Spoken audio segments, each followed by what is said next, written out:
To tell the story of Henry VIII and the church under Thomas Cromwell, I've come here to Hormond Abbey, just outside Shrewsbury in Shropshire.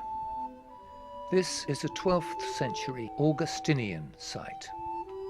When the monasteries began, they were intended as an escape for people who wanted to get away from the bloodshed and turmoil and conflict of daily life in the 6th, 7th and 8th centuries. They developed into important parts of the community, which made an enormous contribution to all sorts of local services. But over the course of 600-700 years, as happens with all large corporations, they got top-heavy. The monks became fat, the abbots became fatter, and everything to do with the church was regarded with suspicion. What John Wycliffe and the Lollards had started well over 100 years before was about to boil over. It was Martin Luther in Germany who lit a fuse, which led to a series of explosions which rocked the Roman Catholic Church to its very foundations. One of the principal causes of the anger felt against the church was the way it was raising its money through the sale of indulgences. If you could pay a priest, he would give you a piece of paper which said your sins were forgiven. But poverty was regarded as the consequences of sin, and the poor didn't have the money to buy an indulgence. And anyway, didn't Christianity teach that Jesus paid for all our sins once and for all time by dying on the cross? Selling indulgences just didn't make sense. And when on the 31st of October 1517 Martin Luther posted his 95 Theses for discussion on the front door of Wittenberg Cathedral, used as the local notice board in those days, Rome's countenancing the sale of indulgences was one of his fundamental arguments. He had caught the mood of the moment. Its effect was immediate and enormous. Rome was furious, and at a conference known as the Diet of Worms, 4 years later, Luther would be excommunicated.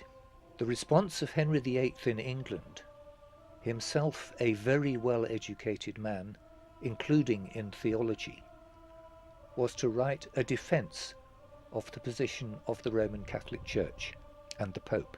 Its title was Assertio Septem Sacramentorum Adversus Martin Lutherum, for which the king was awarded the title of Fidei Defensor, Defender of the Faith, by Pope Leo X, a title which has appeared on English coinage ever since, either in the shortened version of the Latin Fidei Defensor, Fid Def, or the initials FD. Here's a few examples of 19th and 20th century coins. You can also rather appropriately see a Tudor rose in the middle of this 2-shilling piece, also known as a florin. Continuing with our story of Henry VIII and his times, it's interesting to note that 3 of the most far-reaching, ideological and conflict-promoting pieces of literature that the world has ever seen were all written within 5 years of each other. The Prince, 1513, Utopia, 1516, and the 95 Theses, 1517. 2 fundamentally opposing systems of government began to fight for survival and supremacy. Amidst the febrile atmosphere and discussion of the new learning throughout Europe, it became very apparent to everyone just how rich and corrupt the Roman Catholic Church had become. The dismissal and fall of Wolsey meant there was a vacancy on Henry VIII's staff, and that vacancy was filled by a man whom Wolsey himself had recruited, who had proved to be exceptionally loyal. And that loyalty to his master impressed Henry VIII.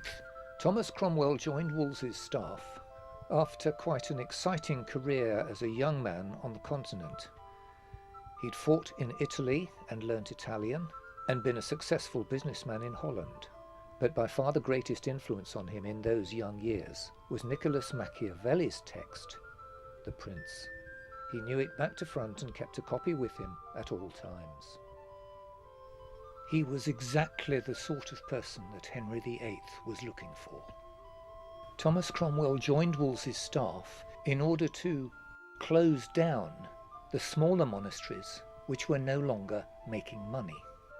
Wolsey was simply adding the lands and income to his own personal fortune. And when Henry seized all of Wolsey's assets, all of the monastery income reverted to the king. In a very short while, Henry could see that he wouldn't have to go to Parliament to get more money. Taking into his possession the land and the incomes of these monasteries was an enormous wealth-creating exercise. And Thomas Cromwell was just the man to oversee it. Furthermore, with the mood of the English people as it was, and since he was already in conflict with Rome about the divorce from Catherine of Aragon, the king could see that here was an ideal opportunity to address the issue which Henry II had tried in vain to address over 350 years earlier, but which ended with the tragic murder of Thomas à Becket. The continuing abuses of the ecclesiastical courts and the clerics were a major source of discontent amongst the ordinary people of England. It offended their sense of fairness. But now, thanks to Simon de Montfort, they had a forum in which to express their sense of outrage. Cromwell very effectively used Parliament to curb the powers of the ecclesiastical courts, much to the dismay of the clerics, who were outvoted. The king was well on his way to getting complete control of the church in England.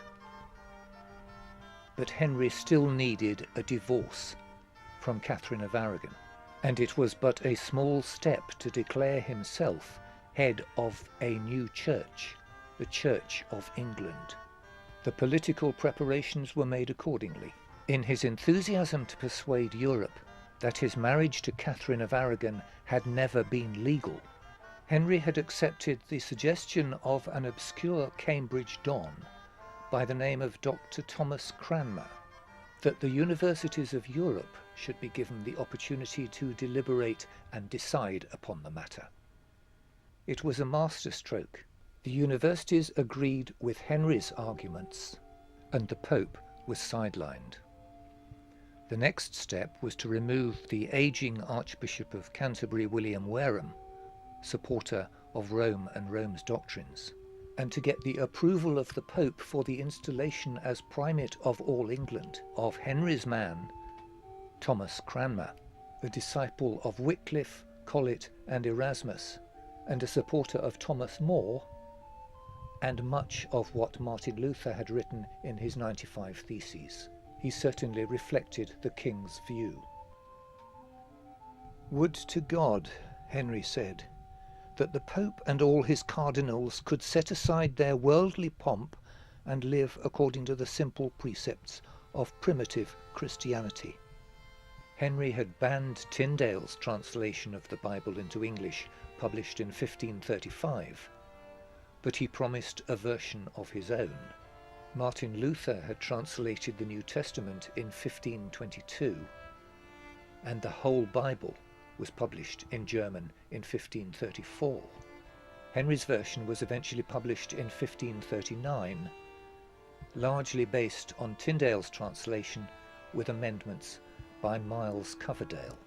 This is the frontispiece of that Bible, with Henry VIII himself seated presiding at the top of the page. Its existence, along with the 10 articles which were required to be read out in church, would divide opinion and split the nation for some 150 years. Once the Pope had confirmed Cranmer's appointment, it was a simple step taken only a few weeks later for Henry to go to Parliament to get their approval for him to become the supreme head of the Church of England and divorced from Catherine. The autocratic contribution of Thomas Cromwell had been very much to Henry's liking. Thomas Cromwell took for himself the mantle of absolute authority which Wolsey had had taken away. He would be even more ruthless in the way he used that power. Just think, people have been looking through these windows now for over 800 years. And broadly speaking, that's what they've been seeing.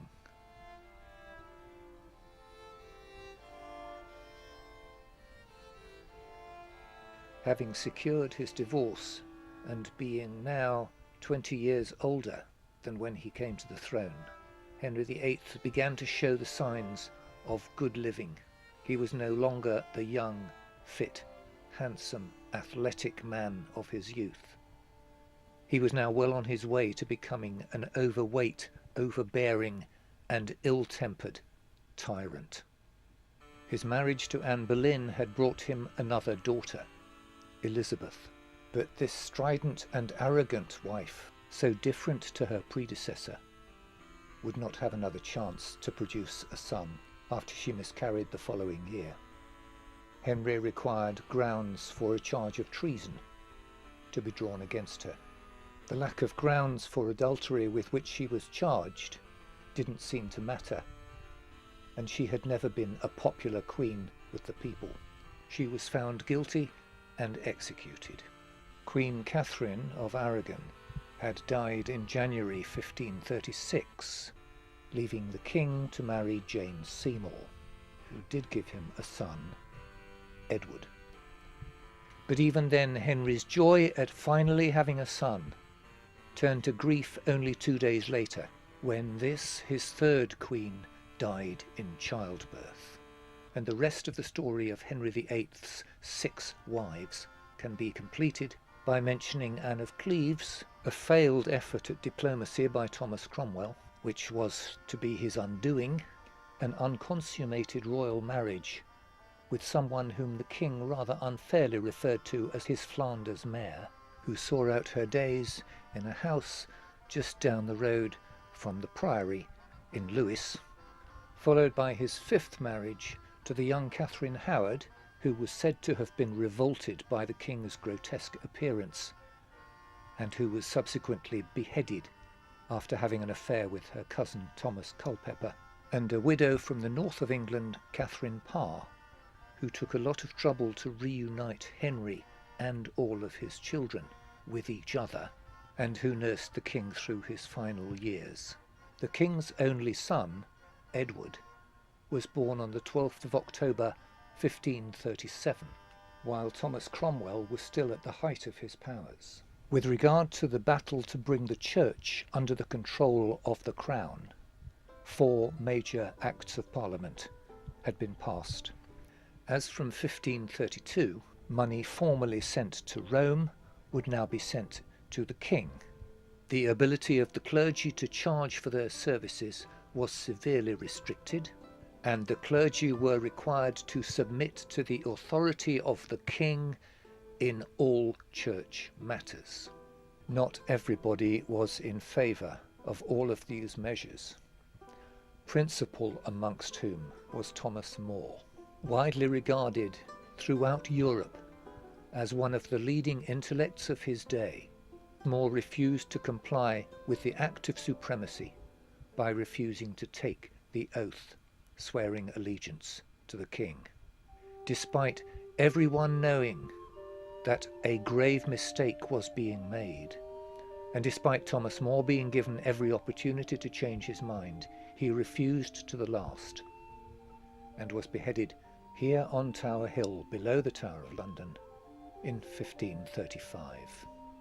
Along with John Fisher, the Bishop of Rochester, whom the Pope had just made a cardinal, the king joked that he would send Fisher's head to Rome for the cardinal to put his cardinal's hat on it himself.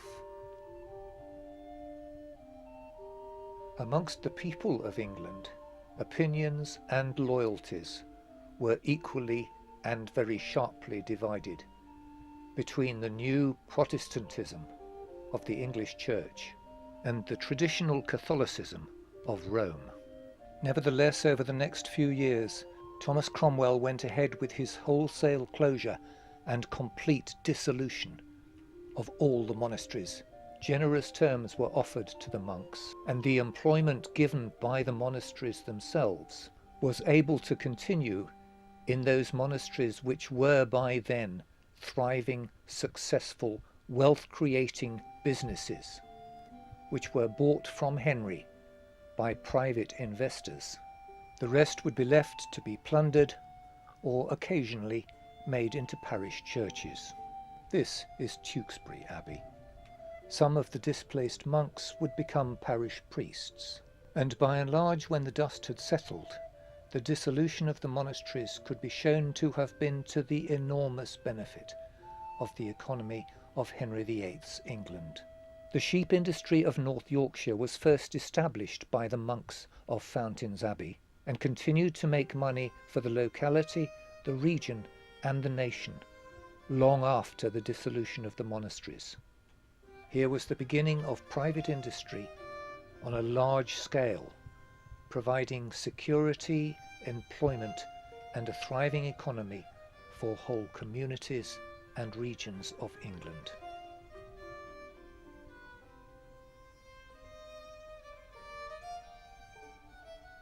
But to the people of England, their relationship to God was more important than anything to do with the economy. And the divisions between the new Protestants and the traditional Roman Catholics were becoming increasingly and unhealthily polarized. Two factions were growing in England, the Protestants and the Catholics. And the way in which Cromwell had ridden roughshod over the religious feelings of the Papists exposed a raw nerve. A lawyer from London, based in York, called Robert Aske, led a rebellion which spread southwards and marched with such fervour and zeal that it was felt the king's person was in danger. It became known as the Pilgrimage of Grace, and it was dealt with by Henry VIII in a manner very similar to the way in which Richard II dealt with the Peasants' Revolt.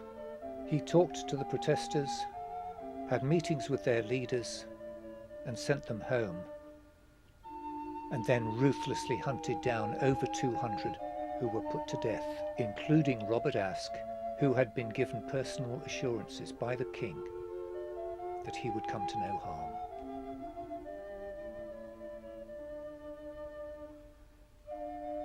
Henry VIII was certainly a complex character who lived an extremely full life, enjoying overindulgences for which he would later pay. After a final few years spent in considerable pain, he died at the age of 55 on the 28th of January, 1547. By his death he had squandered all of the wealth of the crown, but had secured a Protestant succession.